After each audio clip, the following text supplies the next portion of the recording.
All right. Good afternoon and welcome to the Learning Curve.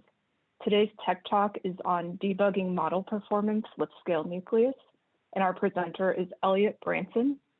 Elliot is the Director of Engineering at Scale AI, where he leads the machine learning, 3D, and platform teams, as well as the development of new products like Scale Nucleus in GIS. And with that, Elliot, please go ahead and take it away. Awesome. Thank you so much, Sherry. Hi, my name's Elliot. I'm really excited to show off some of the ways that you can use Nucleus. And so just to start off, if you come and want to work with the platform, this is what you're going to see to start out with. And you can just click the Get Started to dive right in and see a bunch of different things. So you probably know Scale for its annotations, and we started to build out this product to understand data, to help people get a better sense of what data they already have available and what they can do to get a better trained model using that data. So for most of your existing annotation projects, you can actually take the data we've already been labeling for you and ingest it right into Nucleus. We believe that to build better ML models, you need to have a good understanding of what's inside your data set. And to help with that, we've built Nucleus, which is a platform to help hold your data and manage your data sets. And a key principle of the platform is that you should be able to easily go from any kind of insight or chart or breakdown of what's going on in your model or your data set to the actual data itself, which are kind of causing that result.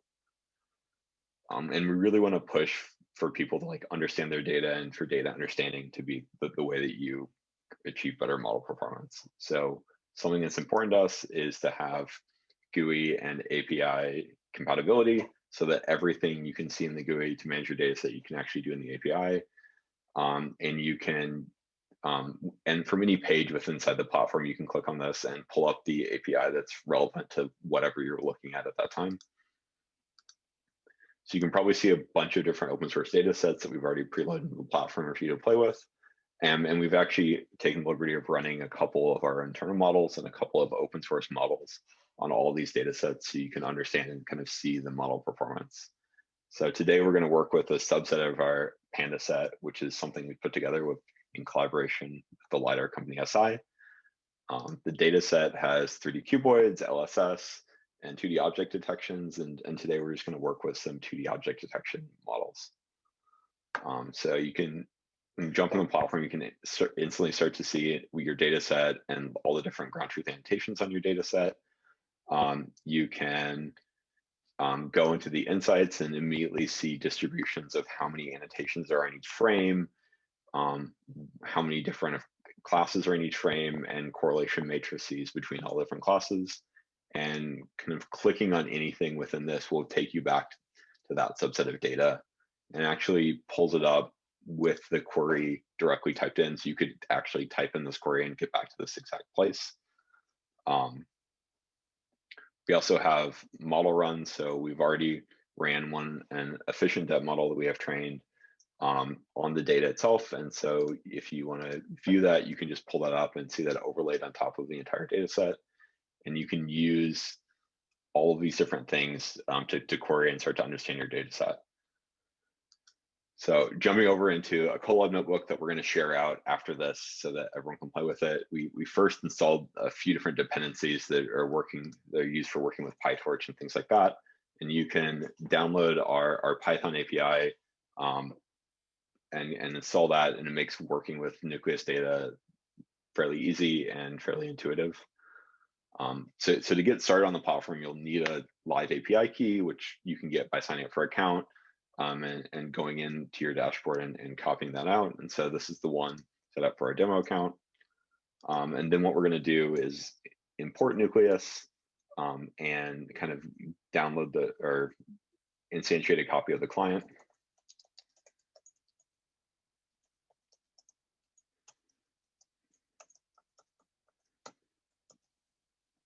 And then we're going to just list out all the data sets that this client has access to. And you see the one data set that we were just taking a look at.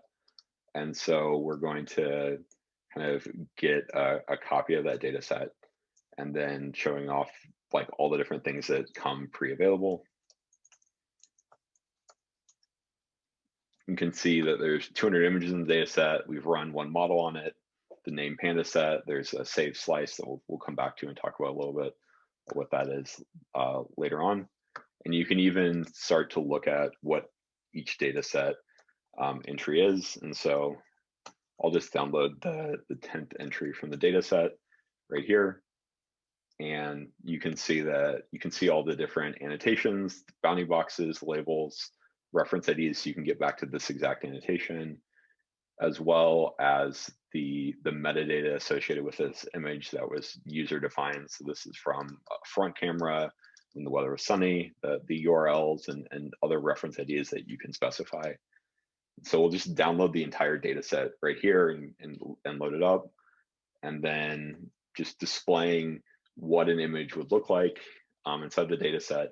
So here's just loading up this image. You can see the bounding box of different classes, and then it should look the exact same inside the platform. And so we'll go back and take a little bit of a look at that later. We're going to define a PyTorch data loader that just makes it really easy for you to work with our data. This is pretty, you should see this, recognize this is pretty familiar. It's going to look a lot like some of the things in the tutorials for PyTorch, and that's because we've designed the Nucleus platform so that it should be pretty easy to use standard PyTorch objects. And we'll just grab back out something, and you can see it already preloads the images, computes the correct tensors for the area, the boxes, the labels, different things like that. And we're going to define a really simple fast RCNN model today. Just to do some object detection, we're going to take off the final head of that and replace it so that we're getting something that's fine-tuned on just this particular data set. And also define just a really simple transform function just to do a little bit of data augmentation. So it should be a little bit more generalizable than normal. And some setup just to define a training set, a test set, increase the split, and then load up the model itself, load up the optimizers and the loss scheduling so that we can get something trained up. And just to confirm that we're not using a model that's been fine-tuned for hours on this particular data set, we'll run it really quickly and show that on this image, it's a model that's had the last head removed. It's finding cars all over this image, not really connected to the reality of what's actually in this image itself. And so we'll just kick off really quickly for epochs of training. And again, this is going to look really standard, and you can see all the normal things that you would find in PyTorch. So to go back to the platform just a little bit, we can do is you can see all the different images here. You can actually click into one of the images, and you'll see the ground truth results, that efficient depth model that we had run before, all the different classes. You can zoom in and pan around and look at what exactly those are. You can see all the different metadata associated with this image up here. Just to show off some more advanced querying, we actually have a autocomplete platform. So if we want to start to search by that metadata, let's say we only want to find images from the front camera, you can go pull that up really quickly. And to keep diving in, let's say we only want images from the front camera when it was sunny outside. And so that's something we can specify really quickly. And this can be entirely user definable metadata.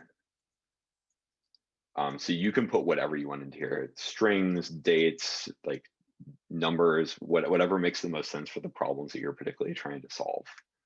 And we can actually even go further than that. We can just support regular data searching that from natural language. So let's just look for plants. Just want images that contain plants, and you can see it really quickly finds a bunch of different images with plants. And to show this off on a much larger data set, loading up into open images, which is a data set released by Google with tons of different really diverse data types. We can look for basketball players.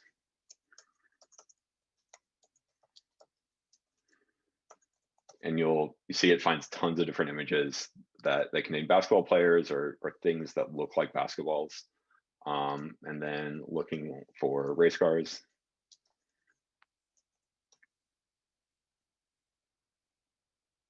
See, it finds a lot of different things that look like race cars that are racing, None of these are actually been predefined by the model or pre-annotated. So on this example, to load it up really quick, the model itself is, or the annotations itself have just been for cars, for vehicles.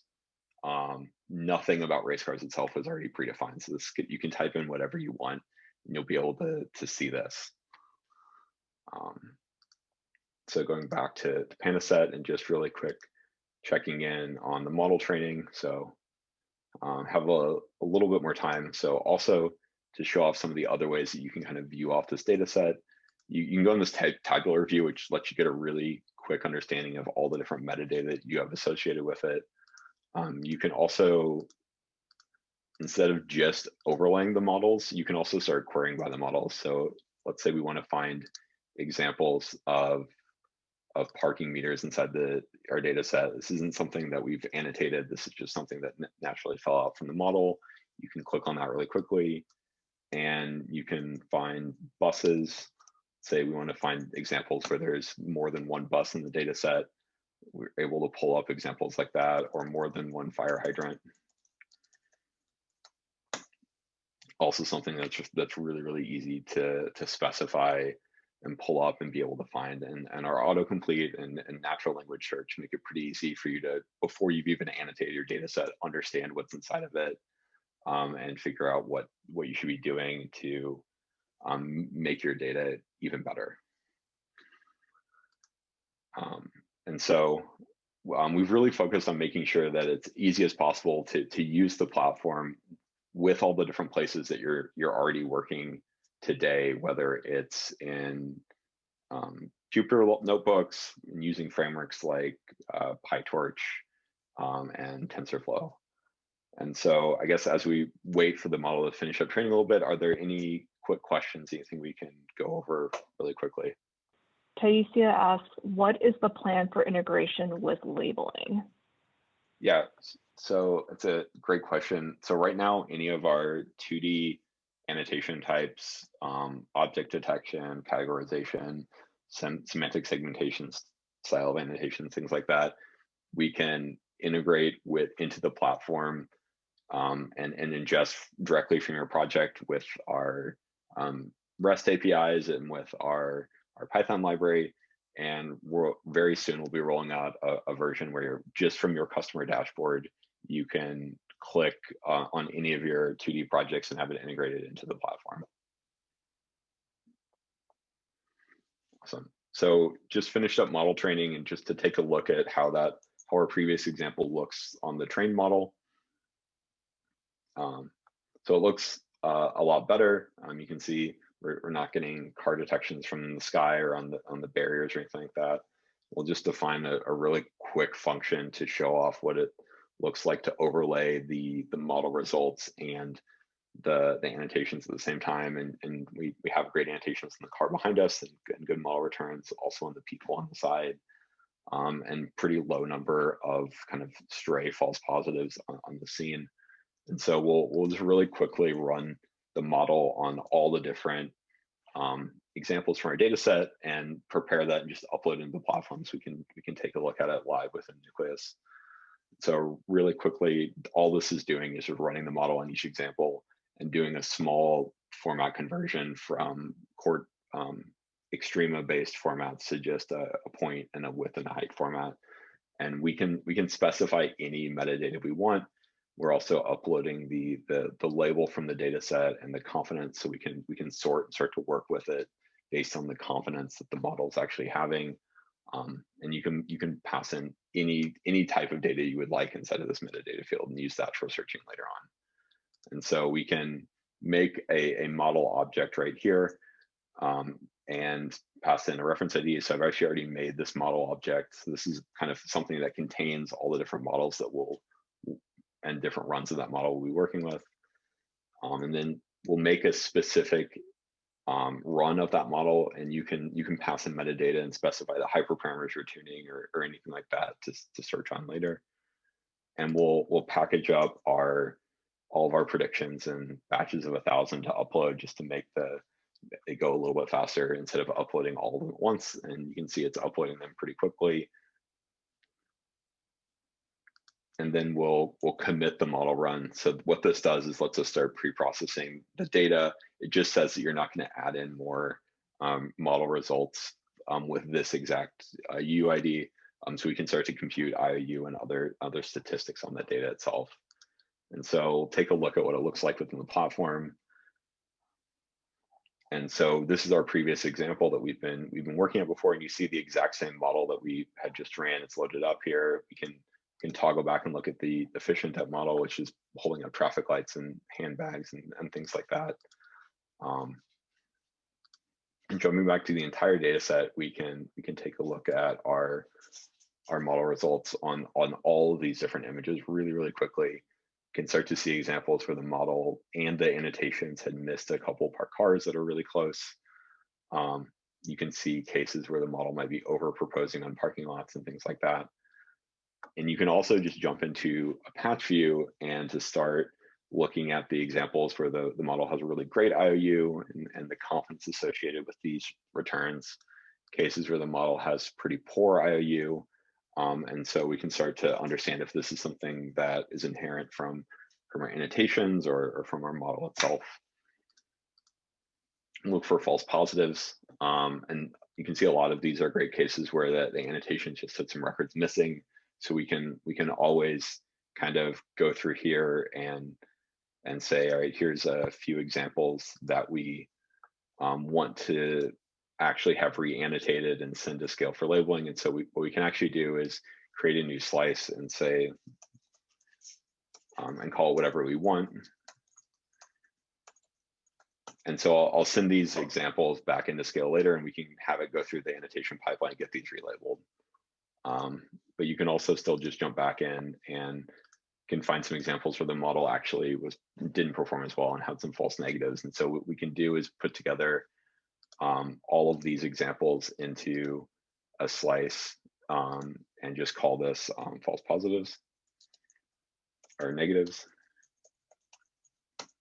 and refer back to that later.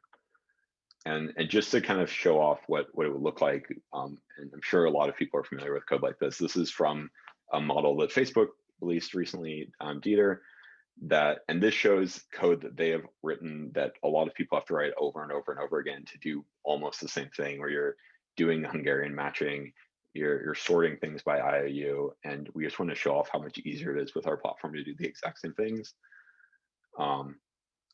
Just a link to get back to the data set itself. And so we'll see that we can use the same object we had before, and we have a bunch of new slices. And so if I go back here and grab the ID of our false negatives and paste that in, you can see our REST API. So everything you can do in our Python API, you can also just do with native REST API. So you can use this however you like in whatever languages that you like. And we'll actually just download just those new slice items, and using almost exactly the same code, we'll just kick off retraining on just that subset of the data itself. And this is just fine tuning on just those examples where the model had missed a few different objects. And so you can sign up for our account and sign up for Nucleus right now using this link. You're just going to our main scale webpage, and we're really excited for people to start playing with this. We're really excited to start getting feedback and understanding how and seeing what you would do with it. And with Nucleus, we hope that active learning becomes easier and easier. We could add metadata or images. We could add really complicated queries, found super rare edge cases. And if this was cool, we'll release this out to everyone. Feel free to shoot us an email, and we'd love to talk to you more about your use case and how Nucleus can help you out.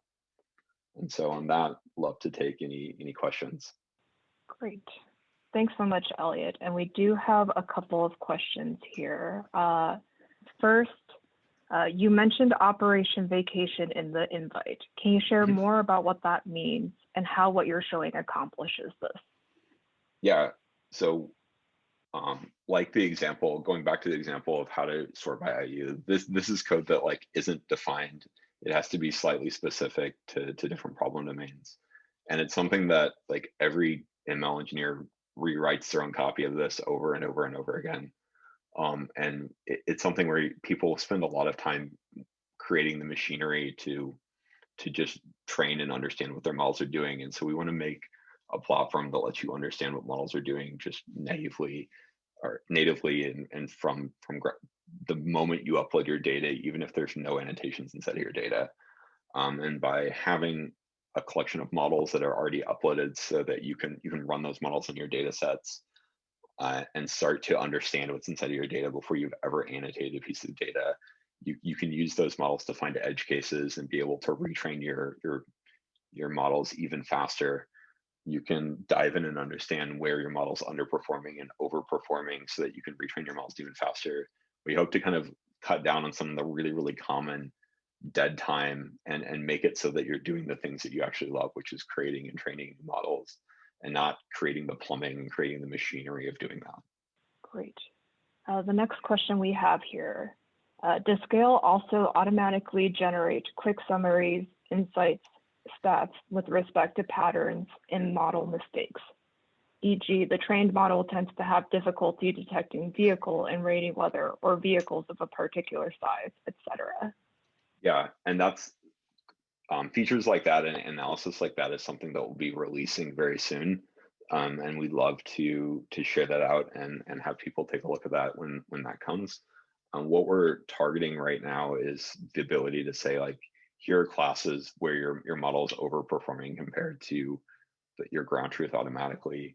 Here are like locations in your images where your models are overperforming. As an example, like on AV data sets, the models tend to perform really well on pedestrians that are in the bottom half or bottom third of the image. But if for some reason there's a pedestrian in the top third, the models frequently will miss that. And that's something where you're probably not going to have that many examples. But if there ever is a pedestrian up there, it's probably for a very interesting reason and a reason that your model should understand and start to make sense of. Great. The next question here, will you offer on-prem version of Nucleus? Not sure my company will let data out of the cloud or out to the cloud. Yeah, so for our modeling and some of the other more advanced functionality to work, we would need to at least be able to take a copy of the data, run the model on it, and then put it back.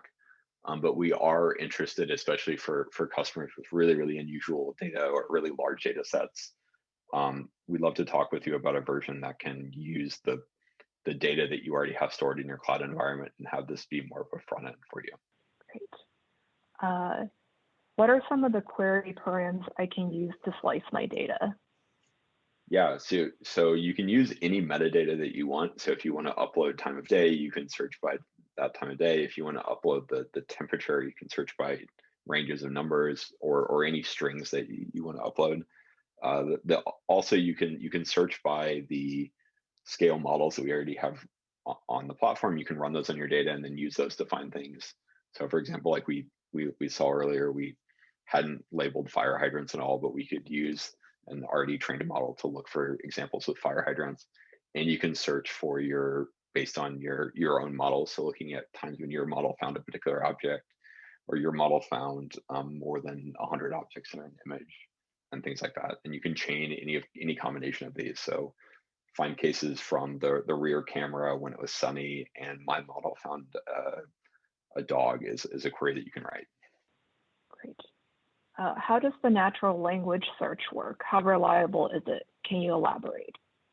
Yeah, so it uses both visual and natural language embeddings to do, and it's been trained to have them project into a similar state space to do the nearest neighbor search. What we find is that it's a really good way to quickly start to get an understanding, or if you have this idea of like, hey, do I have any examples of blank? Like you can go kind of answer that question really quickly, or at least start to like break down where it is. You might have noticed in the search when we looked at for plants, it's not always going to find, like, not every image inside of this has plants. Some of them like actually have a pretty small number of plants. Like this just has this one little tiny tree. This has a massive number of vines, massive number of trees down here. And so it's to help you start to like narrow in and understand stuff. It's not to find like 100% precision or 100% recall. Great. Next question. For model excuse me, for Model Zoo, it would be really cool to have that be a crowdsourcing hub that everyone can use to share models in a consistent format. What are your thoughts on that? Yeah, we would love to start to expand Nucleus on a platform where researchers and companies can upload their data sets and share their data sets for everyone to fork off and start working with and upload their model results so that everyone can start working with. We showed off like today, and we're like how easy it is to take an open source model that we really haven't touched and just run it on your data, and you can start to understand what's inside of your data before you've ever annotated a single frame or before you even started to build your model. And so we would love to, and we are working on kind of a few standardized formats and ways so that people can submit their models and have a hub of their models and let other people run and play with them. And we're really targeting that towards the academic community so that they can share their work. It's really cool when you read a paper and see a model and then can go to GitHub and download it and start trying to get it to work. It's even cooler if you can click on a link and have it up and you can just upload your own image and run it on that and start to understand how that model would perform on your data like instantly. Great. And one last question. Is this demo notebook going to be on GitHub anywhere?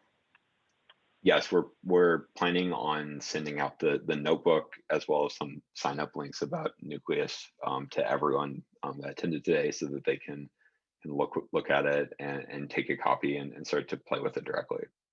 Great. Thank you so much, Elliot. And for everyone who joined, thank you for joining us today. As Elliot mentioned, a recording of this as well as the notebook will be made available at a later time. And just as a quick plug, our next Tech Talk will be on Thursday, November 19th. And we'll be talking about leveraging game rating systems and applying it to data labeling. So we hope you can join us. And thank you so much for joining us today. Yeah, thank you so much for taking the time to come and see some of the stuff we're doing.